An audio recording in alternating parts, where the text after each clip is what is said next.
ቤተክርስቲያን ውስጥ መቆማችንን ነው ዛሬ ያየነው። ከክርስቶስ ፊት እንደምንቆም ግን አንድ ቀን አታውቁ። እንቆማለን እኮ ወይ ሊፈረድልን ወይ ሊፈረድብን እንቆማለን። ነገ እንኑር እንሙት ሳናውቀው ዛሬ ከእግዚአብሔር ፊት ብንቀርብ ምን ብለን ልንመልስ እንደምንችል የማናቅ ሰዎች ነው። ዜና አበው ላይ አንድ ታሪክ አለ፣ በደንብ አድርጋችሁ ስሙ። አንድ ልጅ ነው ይባላል እና ሁል ጊዜ እናቱን ገዳም ገብቼ ካልመነኮስኩ እያለ አስጨንቃት ሁሌ።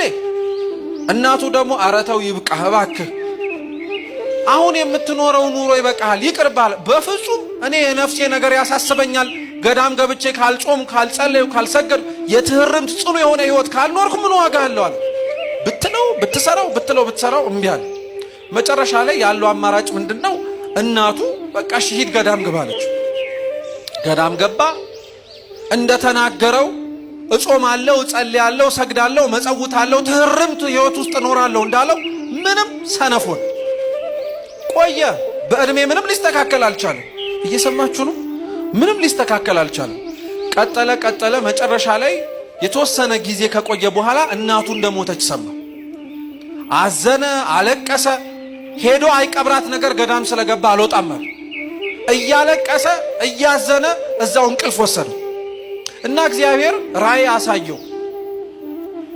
ጻድቃን በቀኝ ኃጥአን በግራ ቆመው ከክርስቶስ ፍርድ ሊቀበሉ ወይ ሲኦል ወይ ወደ ገነት ሊገቡ ማለት ነው። እናቱ በግራ በኩል ቆማ አያት፣ ሲኦል ልትገባ ማለት ነው።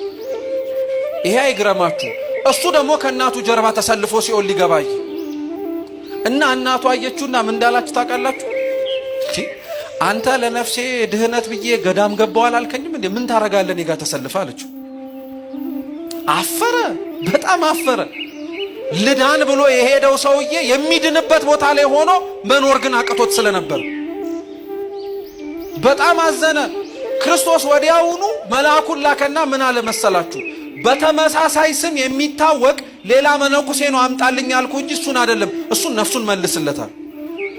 ወዲያውኑ ከሚያየው ራእይ ነቃ፣ ደነገጠ፣ ፈራ።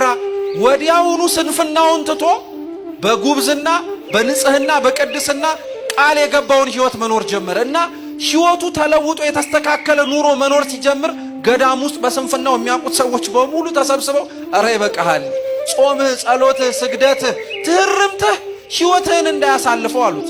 ይህ መነኩሴ ምን ብሎ መለሰላቸው? እናንተ አልገባችሁም።